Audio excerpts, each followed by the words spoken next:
Hi, I'm Lisa Gunther with Canadian Cattleman Magazine, and I'm here today with Kelly Sidoric, our Depth of Field columnist. And today we're going to talk a little bit about your column from the October issue, which is on e-myths or entrepreneurial myths. So just tell us a bit about that, Kelly. Well, it's the book I'm referring to is the E-Myth Revisited, and it was written by Michael Gerber. And he actually first wrote it 30-some years ago. I remember reading about it. And there's just some interesting things that he's really put together for the concept of small businesses.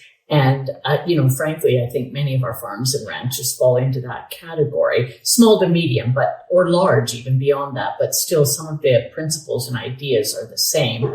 And the trying to run our operations more like businesses, I think there's a lot of benefit and some interesting ideas from what Gerber talks about.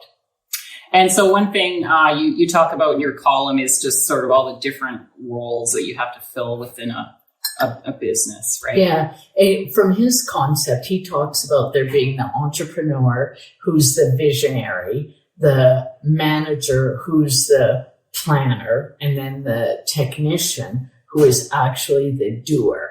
And really, again, looking at some of those things, as do other people, with us in our farming and ranching operations, it's hard to fill all those roles by the same person, because it requires a different skill set, personality type. And so maybe it's even more intentional about, today I'm the technician and I've got to be producing. So I'm just working on production, if you will. Mm-hmm.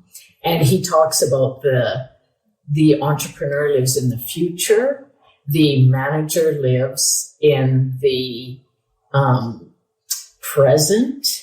The manager lives in the past, and the technician is actually in the present.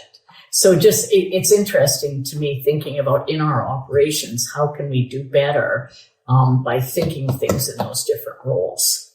Is it a matter of one person being able to embody or fill multiple roles, or more finding the right person for the right role within the family, or hiring or consulting? Yeah, exactly. I think that, maybe of course, nobody's one tendency 100% of the time, but if some of us have a little bit harder time doing some of the technician work, let's use the bookkeeping for an example. There's an attention to detail there that the entrepreneurial person may not have. So can you switch hats, if you will, at certain times? Or is it better to outsource it? Is it better to find that attention to detail in your family, or, outsource it, contract it, if it can work? The other thing you wrote about was the concept of sort of standardizing things, almost like McDonald's. So how could that apply to our farms and ranches? Well, I think it's setting up some consistent systems. And, again, we don't necessarily think of ourselves like McDonald's, but there are some things that happen, as a matter of course, all the time. And there should be some ways that everybody knows that, this is the basic procedures we do. Should you have an operations and procedures manual? I don't honestly think that's a crazy idea.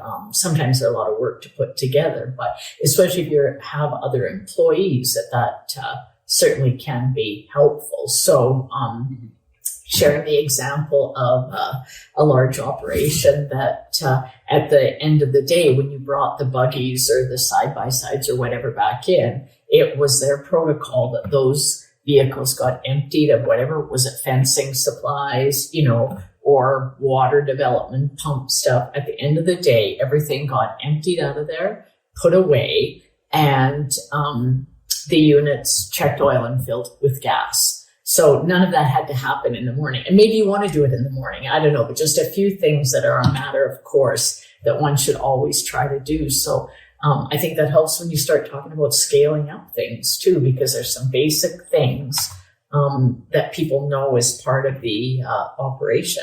Mm-hmm.